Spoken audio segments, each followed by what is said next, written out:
অনেকদিন আগের কথা।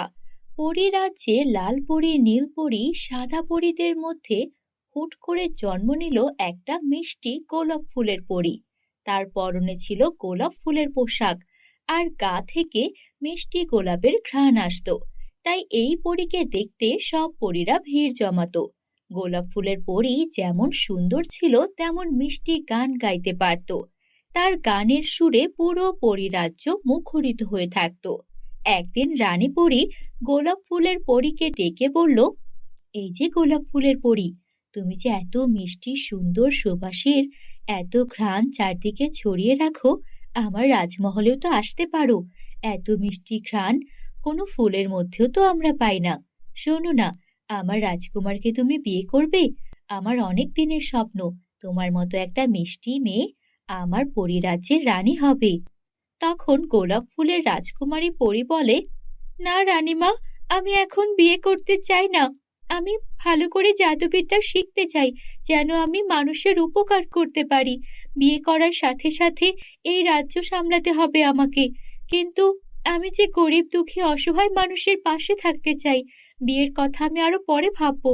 আপনি আমাকে সময় দিন। কি, তোমার এত বড় স্পর্ধা! রানী পরীকে তুমি এভাবে নিষেধ করছো? তোমাকে আমি এখনই তোমার এই পৃথিবীতেই পাঠিয়ে দেব, যেখানে তুমি সবাইকে সাহায্য করতে চাও। পৃথিবীটা এতটাও ভালো জায়গা নয়। তুমি এখন যদি এখান থেকে চলে যাও, তাহলে বুঝতে পারবে তুমি কি হারিয়েছো। তুমি যেখানে রানী পরী হয়ে সুখের আর সৌন্দর্যের একটা জীবন পেতে, আর তুমি এখন পাবে দারিদ্রতা, কষ্ট, দুঃখের একটা জীবন। কারণ গোলাপ ফুলের পরী হলেও পরীরাজ্য থেকে বেরিয়ে যাওয়া মাত্রই তোমার সব শক্তি চলে যাবে। রানী পরিমা, আপনি এভাবে কঠোর হবেন না। আমি আপনার ছেলেকে বিয়ে করতে রাজি আছি, কিন্তু এখন নয়, আমাকে সময় দিন। আমি নিজেকে আরো বেশি বিকশিত করতে চাই। এখনই বিয়ে করার জন্য আমি প্রস্তুত নই। হয়েছে, থামো, তোমার আর কোনো কথা শুনতে চাই না। প্রহরীরা, এই বেয়াদব পরীটাকে পরীরাজ্য থেকে বাইরে বের করে দাও। তারপর গোলাপ ফুলের পরীকে সবাই মিলে পরীরাজ্য থেকে বাইরে ছুড়ে দিল। পরীরাজ্য থেকে গোলাপ ফুলের পরীকে তাড়িয়ে দেওয়ার পর পরীরাজ্যের সকল বাগানের ফুলগুলো নিমিষে চুপসে গেল। আর কোনো বাগানে ফুল ফোটে না, আর পাখিরা গান গায় না। ফুলে ফুলে প্রজাপতিও উড়ে বেড়ায় না।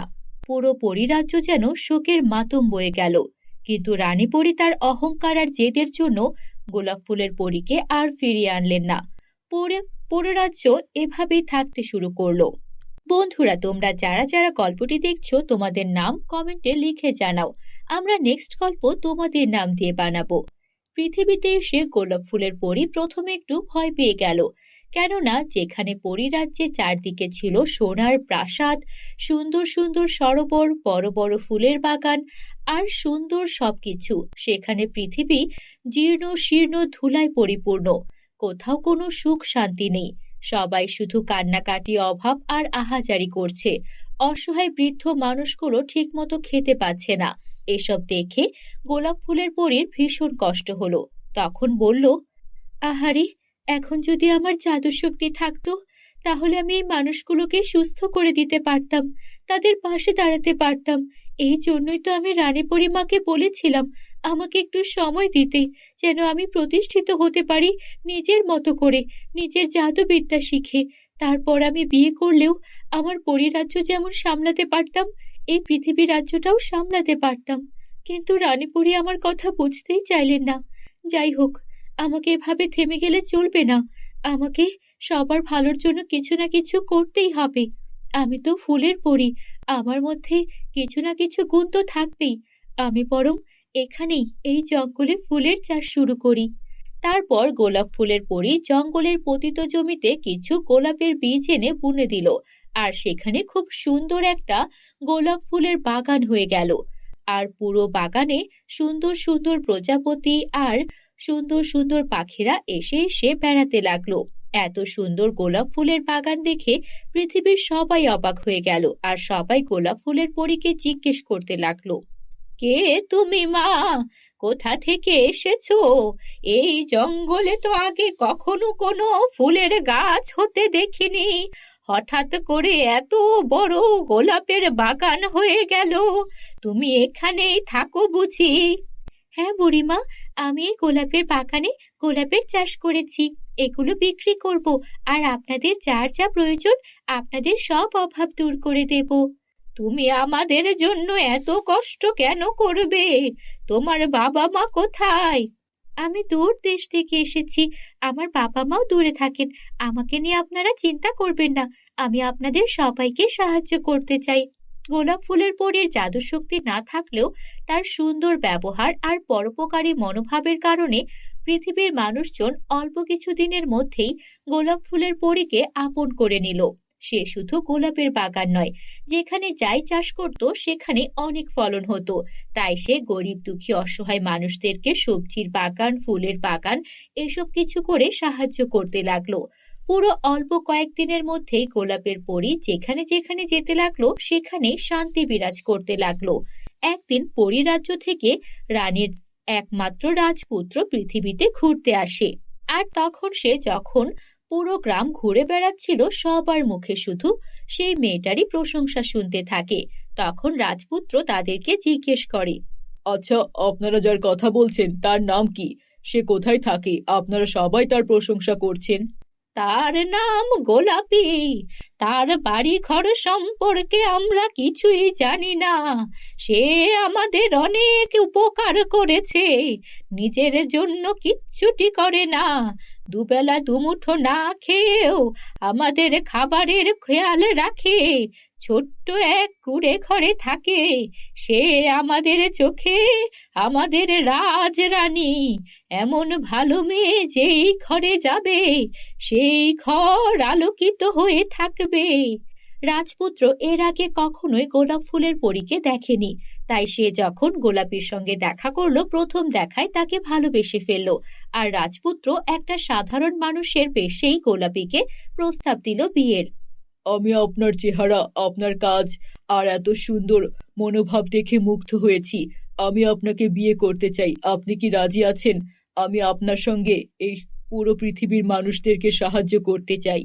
গোলাপীও রাজপুত্রর এমন কথায় রাজি হয়ে গেল। আর বিয়ের পর রাজপুত্র তার আসল রূপ দেখালো আর বলল, আমি আসলে আপনাকে মিথ্যে বলেছিলাম। আমি পরিরাজ্যের রাজপুত্র।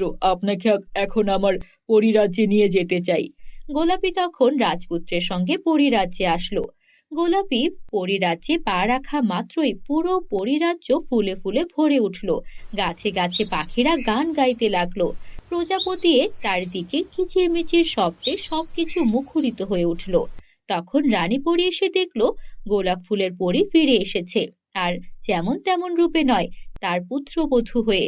রানী পরীও এতদিনে তার ভুল বুঝতে পেরেছিল। সে সাদরে গোলাপ ফুলের পরীকে ক্ষমা চেয়ে বরণ করে নিল। আর পরিরাজ্য এবং পৃথিবী আবারও আগের মতো সুখে স্বাচ্ছন্দ্যে ভরে উঠল। বন্ধুরা, গল্পটি ভালো লাগলে একটা লাইক করে দিও। আমাদের চ্যানেলে নতুন হলে আমাদের চ্যানেলটিকে সাবস্ক্রাইব করতে ভুলো না যেন। অনেক দিন আগের কথা, রহিমপুর নামের একটা গ্রাম ছিল। সেই গ্রামে কবিতা ও মিষ্টি নামের দুই মেয়ে বাস করত। ওরা দুইজন ছিল ভারী দুষ্টু। ওরা সব সময় স্কুল ফাঁকি দিত। স্কুলে গেলেও পেছনের দরজা দিয়ে স্যার ম্যাডামদের ফাঁকি দিয়ে আবার বাড়িতে চলে আসতো। কবিতা ও মিষ্টি দেখতে ভারী সুন্দর ছিল, তাই ওদের মিষ্টি চেহারা দেখে টিচাররাও ওদেরকে বকাঝকা আর করতো না। আর তাই ওরা রোজ ফাঁকিবাজি করেও বেঁচে যেত। এমনই একদিন কবিতা ও মিষ্টি স্কুল ফাঁকি দিয়ে বেরিয়ে আসে, আর ওরা ক্ষেতের মাঝখান দিয়ে হাঁটতে শুরু করে। তখন কবিতা মিষ্টিকে ডেকে বলে, এই মিষ্টি, দেখ দেখ, ওইখানটায় কত সুন্দর সরিষা ফুলের গাছ। চল চল, আমরা আজকে সরিষা ফুল চুরি করে নিয়ে যাব। কেন? সরিষা ফুল চুরি করব কেন? তুই জানিস না চুরি করা ভালো না? আহারে আমার সত্যবাদী যুধিষ্ঠির, তোকে তো কে বলেছে যে চুরি করা ভালো না? শোন, এমন কোনো কথা নেই। মানুষ এসব বলে যেন তাদের কোনো কিছু আমরা খেতে না পারি। শোন, মানুষের কথা শুনে তোর লাভ আছে? যদি আমরা সরিষা ফুল নিয়ে যাই তাহলে মা সরিষা ফুলের বড়া বানিয়ে দেবে, আর আমরা দুজন মিলে মজা করে সেই বড়া খাবো। আর যদি এখন ভাবি যে চুরি করা পাপ, তাহলে তো কিছুই খেতে পারবো না। যারা বলে চুরি করা পাপ তারা কি আমাদের সরিষা ফুলের বড়া খাওয়াবে? তাই মানুষের কথা শুনে কোনো লাভ নেই। চল, আমরা ইচ্ছা মতো আজকে ফুল নিয়ে যাব। দেখ, মা কিন্তু জিজ্ঞেস করবে ফুলগুলো আমরা কোথায় পেয়েছি, তখন কিন্তু বকা খেতে হবে। আরে, তখন মিথ্যা বলে দেব, বলবো যে আমাদেরকে রহমান কাকু ডেকে এগুলো দিয়েছে, বলেছে এগুলো নিয়ে বাড়িতে খেতে, তাহলেই তো হবে। আরে, তুই তো আবারও পাপ কাজ করছিস, মিথ্যা বলাও তো পাপ। আহা, আবার কিসের পাপ ভাই? কথা বললেও আবার পাপ হয় নাকি? শোন, অত পাপ টাপ বলতে কিচ্ছু নেই, তুই আমার সঙ্গে সরিষা ফুল তোল, চল। তারপর কবিতা ও মিষ্টি ওরা দুজন মিলে ইচ্ছে মতো সরিষা ফুল তুলতে লাগলো। তখনই জমির মালিক চলে আসে আর এটা দেখে ওদেরকে লাঠি নিয়ে তাড়া করে। ওরা তাড়াতাড়ি করে ওদের ব্যাগের মধ্যে ফুলগুলো তুলে হো দৌড় দেয়। তখন মিষ্টি বলে, দেখলি তো, আজকে একটু হলে ধরা পড়তাম, তখন কেমন বেজ্জতি হতো বলে দেখতো। আরে, ধরা তো পড়িনি। শোন, চুরি করলে ধরা না পড়লে সেটা চুরিই হয় না। উনি তো বুঝেইনি যে আমরা চুরি করেছি, আমাদের চেহারাও দেখেনি। তো চল, এখন আমরা বাড়িতে গিয়ে মাকে গিয়ে মিথ্যা একটা গল্প বানিয়ে বলবো। ওরা দুইজন সব সময় এভাবেই অনেক মজা করত। এই বাড়ি থেকে সরিষা ফুল, ওই বাড়ি থেকে পেয়ারা, এভাবেই পুরো গ্রাম তন্ন তন্ন করে যখন যা খুশি তাই চুরি করে নিয়ে আসতো। আর ওদের মাকে নানা রকম মিথ্যা গল্প বানিয়ে বলে দিত। এভাবেই ওদের দিন যাচ্ছিল। বন্ধুরা, তোমরা যারা যারা গল্পটি দেখছো, তোমাদের নাম কমেন্টে লিখে জানাও। আমরা নেক্সট গল্প তোমাদের নাম দিয়ে বানাবো। কবিতা ও মিষ্টি বিকেল বেলা সরিষা ফুলের বড়া খাচ্ছিল। তখন মিষ্টিকে কবিতা বলল, এই মিষ্টি, কেমন না বোরিং লাগছে, চল তো আজকে কিছু একটা করি। আজকে আবার কি করবি? সকালেই তো সরিষা ফুল চুরি করলাম, আজকে আর কিছু করতে হবে না। আরে, সে তো সকালে করেছি, বিকালে তো কিছু করতে হবে। চল চল, আমার মাথায় একটা দারুণ আইডিয়া এসেছে। কি আইডিয়া এসেছে?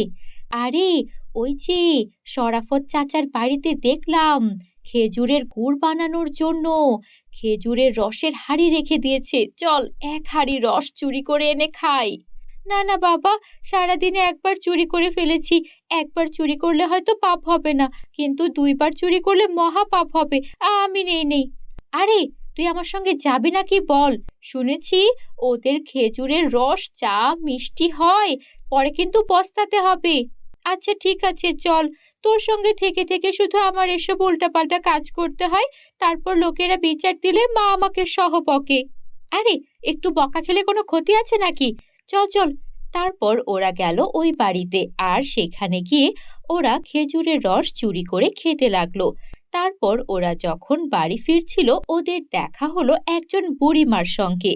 বুড়িমা ওদের দুইজনকে ডেকে বলল, বাছারা, তোমরা কোথায় যাচ্ছ? আমি বহু দূর থেকে এসেছি, আমার ব্যাগে কিছু টাকা আছে, আর আছে নতুন গুড়ের বানানো কিছু নতুন শীতের পিঠা। এগুলো নিয়ে আমার নাতি বাড়ি যাচ্ছিলাম। আমার বড্ড পানি তেষ্টা পেয়েছে, একটু পানি খেতে যাব। ব্যাগটা তোমরা পাহারা দেবে? হ্যাঁ হ্যাঁ, কেন পাহারা দেব না বুড়িমা? আপনি যান, আপনাকে আমরা একদম সহি সালামতে ব্যাগটা ফেরত দেব। যান আপনি। তখন মিষ্টি বলতে লাগলো, এই কবিতা, তোর মতলব কি? তুই কি বুড়িমার ব্যাগ থেকে এগুলো চুরি করবি নাকি? কে বলেছে আমি চুরি করব? মোটেও চুরি করব না। শোন, আমি চোর হলেও ইমানদার আছি। একটা অসহায় বুড়িমার এই সব কিছু চুরি করলে আমাদের পাপ হবে, এটা আমি জানি। আমরা এমনিতেই দুষ্টুমি করি, বুড়িমার এসব চুরি করার তো কোনো প্রশ্নই ওঠে না। শোন, এগুলো আমরা হাতও দেব না। বুড়িমার এগুলো চুরি করলে বুড়িমা বুঝবে না সত্যি, কিন্তু এটা অনেক খারাপ হবে, তাই আমরা এখানেই দাঁড়িয়ে থাকবো। আরে কবিতা, তুই তো সত্যি অনেক ভালো। আমি এতদিন শুধু শুধু তোকে ভুল বুঝতাম। ঠিক আছে, চল আমরা দাঁড়িয়ে থাকি। তারপর ওরা ওখানেই দাঁড়িয়ে রইল বুড়িমার জন্য। কিছুক্ষণ পর বুড়িমা ওদের সামনে এলো আর বলল, বাহ, তোমরা তো ভারী মিষ্টি মেয়ে, তোমরা এখনো দাঁড়িয়ে আছো। অন্য কেউ হলে এগুলো নিয়ে পগার পার হতো। তোমাদের আমি চিনি, তুমি কবিতা আর তুমি মিষ্টি। তোমরা পুরো গ্রামে চুরি করে বেড়াও, তাই তোমাদের পরীক্ষা করতে এই ব্যাগটা দিয়েছিলাম। তবে তোমরা দুষ্টুমি করার জন্য চুরি করলেও কোনো অসহায় মানুষের হক কেড়ে নাও না। এটা দেখে বড্ড ভালো লাগলো। এর পুরস্কার তোমরা পাবে। ব্যাগটা তোমাদের দিয়ে যাচ্ছি। এবার আমি আসি। এই বলে মুহূর্তের মধ্যে বুড়িমা সেখান থেকে উধাও হয়ে যায়। ওরা দুই বোন এমন একটা কাণ্ড দেখে একদম হতবিহ্বল হয়ে পড়ে। কি হচ্ছে বুঝতে না পেরে ব্যাগটা খুলে দেখে সেই ব্যাগটা ভর্তি গহনা আর গহনা। পুরো ব্যাগের অনেক অনেক সোনার দুল। আর এই সোনার দুলগুলো দেখে ওদের মাথা নষ্ট হয়ে যাচ্ছিল। ওরা যতবার ব্যাগ ঢালছিল ততবারই সোনার দুল বেরিয়ে আসছিল। তখন ওরা বুঝতে পারে বুড়িমা ওদেরকে ব্যাগ ভর্তি জাদুর সোনার দুল দিয়ে গেছে। ওদের পরিবারের অবস্থা আগে থেকে এত ভালো ছিল না।